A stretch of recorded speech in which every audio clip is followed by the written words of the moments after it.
Assalamualaikum warahmatullahi wabarakatuh. Halo, apa kabar pemirsa Silampari TV? Senin ketemu lagi sameku di Silampari Sepekan. Minggu 15 Agustus 2021. Banyak berita-berita pada yang kami injuk ke sampai pemirsa selama 1 minggu, Kak. Bersamaku mengedi kala Silampari Sepekan selengkapnya.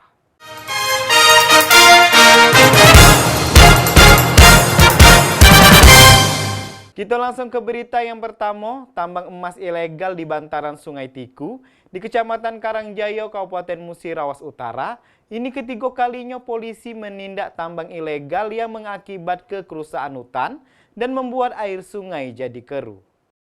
Kapolres Musirawas Utara AKBP Eko Sumaryanto melalui Kabak Ops AKP Imanu Hadi menegaskan penindakan akan terus dilakukan agar sungai kembali jernih. Pihaknya melakukan operasi penindakan yang ketiga kalinya. Kami terus bergerak, tidak akan pernah mundur. Operasi penindakan kali ini, polisi menurunkan beberapa personil terdiri dari anggota Satreskrim, Satintelkam, dan belasan bintara remaja. Anggota berangkat menuju lokasi tambang melalui jalur sungai dengan menggunakan 8 perahu ketek. Selain itu, mereka menemukan sebanyak 21 titik aktivitas penambangan emas ilegal yang menggunakan mesin dompeng. Dan penelusuran anggota terhenti di pemukiman Dusun KNPI Desa Muara Tiku karena terkendala jalur sungai yang tidak bisa dilalui ketek. Sementara itu, polisi berhasil mengamankan barang bukti berupa mesin genset, tabung gas LPG 3 kg, kompor gas jangkut cangkul, dulang emas, dan ember. Dan anggota juga mendapati alat hisap sabu berupa bong dan 1 buah dompet berisi KTP atas nama Aris Siswanto, laki-laki berusia 20 tahun beralamat Desa Muara Tiku, Kecamatan Karangjaya. Dan barang-barang itu dibawa semua ke Mapolres, kemudian pondok-pondok penambang dan mesin dompeng mereka dimusnahkan di lokasi dengan cara dibakar.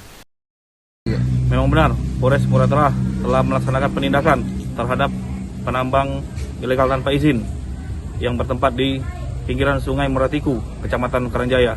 Adapun CB yang digunakan menggunakan kekuatan 40 personil dibantu dengan lembaga swadaya masyarakat. Kami bergerak sebanyak 8 ketek dimulai dari awal pagi hari, setelah itu dilanjutkan ke TKP. Memang pada saat di TKP untuk pelaku yang diduga penambang ilegal tanpa izin tidak ada lagi di tempat. Untuk itu kami lakukan penindakan, yaitu penyitaan barang bukti yang ada di TKP maupun pemusnahan barang-barang yang digunakan untuk menambang. TKP yang kami dapati sepanjang aliran Sungai Muara Tiku sebanyak 21, yang diantaranya di satu titik bisa ada 4 dompeng, namun semua sudah kami tertibkan. Mudah-mudahan ke depan penambang ilegal tanpa izin tidak lagi melakukan aktivitas di pinggiran sungai. Saat itu, anggota hendak pulang dari operasi jalur ketek, mereka dihadang menggunakan batang pohon, sehingga tidak bisa lewat. Aksi sabotase itu diyakini dilakukan oleh para penambang yang tidak terima aktivitas mereka diobrak-abrik aparat. Tim Silampari TV melaporkan. Memperingati HUT Proklamasi Kemerdekaan Republik Indonesia yang ke-76, Lembaga Pemasyarakatan atau Lapas Kelas 2A Lubuk Linggau mengusulkan remisi atau potongan hukuman sebanyak 520 won bagi narapidana di Lapas Lubuk Linggau. Kepala Lembaga Pemasyarakatan Kelas 2A Lubuk Linggau, Imam Purwanto, melalui Kasubsi Registrasi Lapas Kelas 2A Lubuk Linggau, Aan Agustoni, mengatakan pihaknya mengusulkan remisi HUT RI ke-76 ke Kementerian Hukum dan HAM atau Kemenkumham RI melalui Kanwil Kemenkumham Sumsel sebanyak 520 narapidana. Adapun rinciannya dari jumlah sebanyak itu meliputi remisi umum 1, remisi 1 bulan sebanyak 60 orang, 2 bulan 146 orang, 3 bulan 134 orang, 4 bulan 63 orang, 5 bulan 78 orang, 6 bulan 19 orang, sedangkan RU2 remisi 1 bulan sebanyak 6 orang, 2 bulan 4 orang, 3 bulan 10 orang. Jadi total usulan remisi HUT RI ke-76 berjumlah 520 narapidana. Ia menjelaskan untuk RU anak-anak remisi 1 bulan sebanyak 4 orang, 2 bulan 1 orang, 3 bulan 2 orang, 4 bulan 1 orang, sedangkan peraturan pemerintah nomor 99 remisi 1 bulan sebanyak 1 orang, 2 bulan 14 orang, 3 bulan 2 orang, 4 bulan 3 orang, 5 bulan 4 orang, dan 6 bulan 1 orang. Remisi merupakan hak seluruh narapidana yang telah memenuhi persyaratan sesuai dengan UU nomor 12 tentang pemasyarakatan dan sudah secara online terdaftar di dalam sistem database pemasyarakatan SDP. Lapas kelas 2 Lubuk Linggau telah mengusulkan sebanyak 520 orang narapidana untuk mendapatkan remisi 17 Agustus tahun 2021 ini, termasuk PP 99 yang kasus narkotika di atas 5 tahun hukumannya yang sudah mempunyai GC, termasuk juga napi teroris 1 orang kita usulkan, sama napi tipikor juga 1 orang. Itu termasuk PP 99 digabungkan dengan PP 99 kasus narkotika yang di atas 5 tahun hukumannya. Untuk remisi anak juga dapat ada. Remisi anak kita usulkan ada 8 orang untuk 17 Agustus ini tahun 2021. Remisi khusus anak umum, remisi umum 8 orang. Anak ya. Jadi totalnya semua 520 orang. Sementara itu, hingga saat ini bahwa lapas kelas 2A Lubuk Linggau over kapasitas, yakni jumlah seluruh narapidana atau tahanan mencapai 1.160 orang. Dan untuk narapidana yang diusulkan mendapatkan remisi khusus di HUT RI ke-76 telah melalui syarat, yaitu sudah mendapatkan putusan dari pengadilan, menjalani minimal 6 bulan masa pidana, tidak sedang menjalani hukuman disiplin dan berkelakuan baik. Rajab, Silampari TV, melaporkan.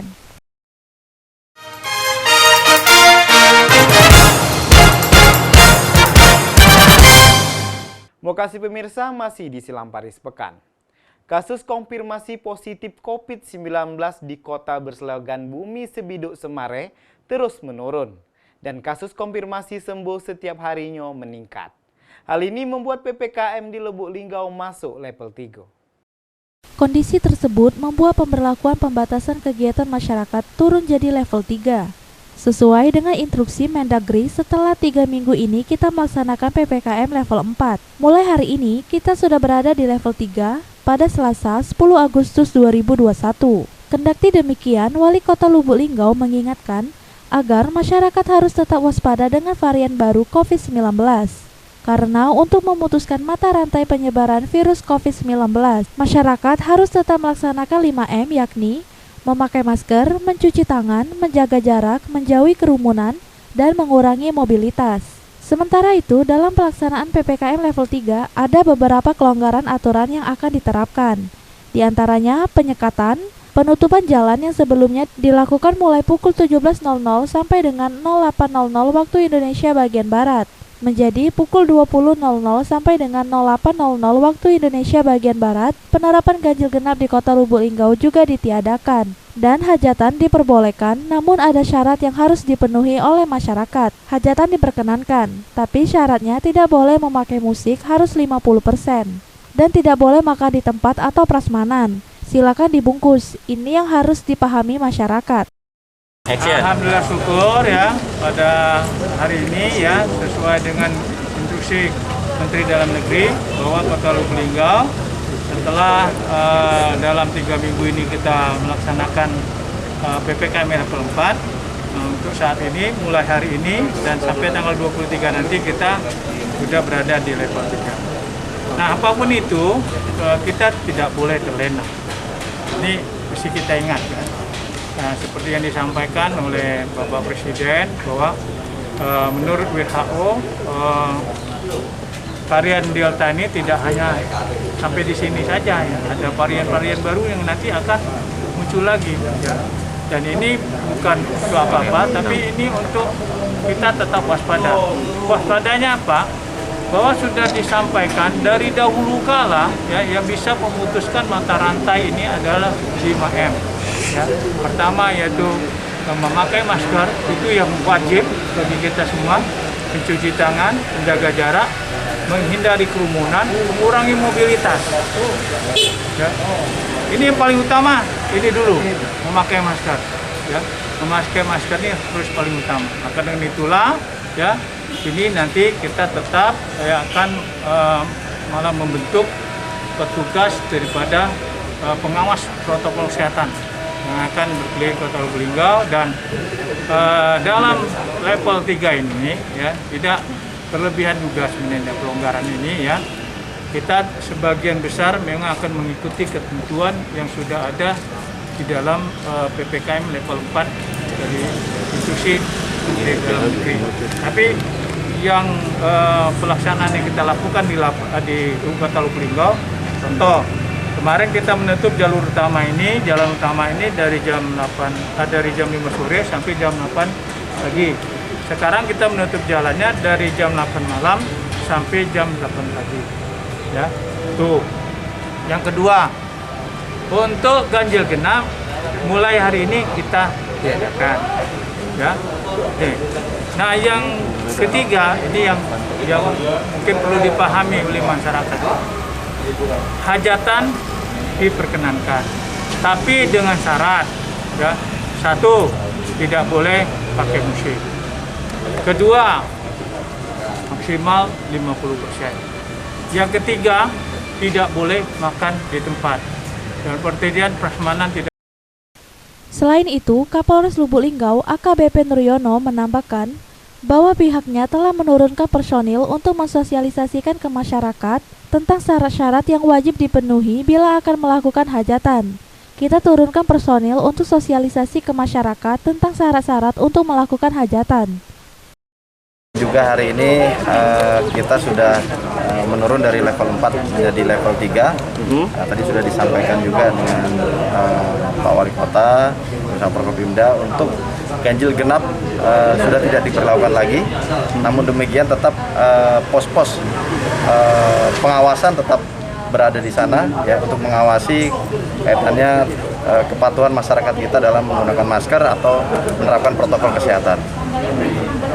Kalau pos-posnya sendiri dibongkar berarti? Tidak, posnya tetap karena di sana petugas kita tetap melakukan pengawasan terhadap prokes masyarakat kita di Lubuk Linggau. Ya, seperti yang disampaikan, kita jangan lengah walaupun kita sudah level 3 ya, untuk tetap terus menerapkan protokol kesehatan yang ketat. Jadi kedepannya untuk masuk wilayah Lubuk Linggau tidak ada penjagaan lagi mana untuk ganjil genapnya? Untuk ganjil genapnya sudah tidak ada lagi, tapi petugasnya tetap ada untuk melakukan pengawasan. Ya. Nanti juga petugas kita menggunakan badge yang dapat langsung menegur daripada pengguna jalan yang tidak menggunakan masker contohnya ya, ataupun tidak menerapkan protokol kesehatan. Artinya tetap disanksi? Ya, tetap. Oh, artinya tidak bebas-bebas, langsung bebas? Ya. Rajab, Silampari TV melaporkan. 3 warga Kota Lubuk Linggau diamankan tim Gaspol Satreskrim Polsek Lubuk Linggau Barat lantaran diduga terlibat tawuran antar geng. Mereka membekal ke diri samu senjata tajam berbagai jenis. Aksi tawuran sering terjadi di depan Masjid Agung As-Salam. Ini sangat meresahkan warga setempat. 3 pemuda ini masing-masing berinisial R, IL, dan DD. Mereka warga Kecamatan Lubuk Linggau Barat 1 yang ditangkap tim Gaspol Satreskrim Polres Lubuk Linggau Barat. Mereka diamankan polisi lantaran terlibat tawuran antar geng yang terjadi di Gang Becek, Kelurahan Lubuk Tanjung. Tawuran yang sangat meresahkan warga tersebut sudah terjadi sejak sebulan terakhir. Lokasi tawuran yang berpindah-pindah membuat polisi cukup kesulitan untuk mengamankan para pelaku. Saat ditangkap, gerombolan pemuda tersebut kocar-kacir, bahkan saking paniknya, satu pelaku dirawat di rumah sakit karena menderita patah tulang setelah terjatuh ke jurang. Aksi tawuran tersebut bermula saling ejek di media sosial antar geng. Ini kasus tawuran ini akan berkembang kembali untuk tersangkanya. Akan kami lanjutkan pencarian terus, tidak putus di sama orang 3 ini. Terus kita bergulir supaya kondisi Lubuk Linggau, khususnya Lubuk Linggau Barat, dapat terjalin dengan aman. Di tangan para pelaku, polisi mengamankan barang bukti yang diduga digunakan saat aksi tawuran, berupa senjata tajam sangkur dan pedang samurai. Kemudian di lokasi tawuran juga ditemukan barang bukti lain. Sebanyak 4 unit senjata tajam dan besi bekas gear sepeda motor. Kapolsek Lubuk Linggau Barat menghimbau kepada para orang tua untuk lebih ketat dalam mengawasi anak-anaknya, terlebih saat malam hari. Jadi kami dari Polsek Lubuk Linggau Barat menghimbau kepada orang tua yang anak yang tawuran agar memperhatikan anaknya. Malam-malam kita kontrol, kita cek, jangan sampai dia keluyuran kemana-mana, sehingga sampai pagi mereka melakukan tawuran nanti. Rajab, Silampari TV melaporkan. Pemirsa, berita tadi Kak sekaligus nutup ke Silamparis Pekan Minggu Kak. Tonton terus Silamparis Pekan setiap hari Minggu di jam yang sama. Kumanyadi bersama kru yang begawe mohon pamit. Wassalamualaikum warahmatullahi wabarakatuh. Silampari TV punya kita gale.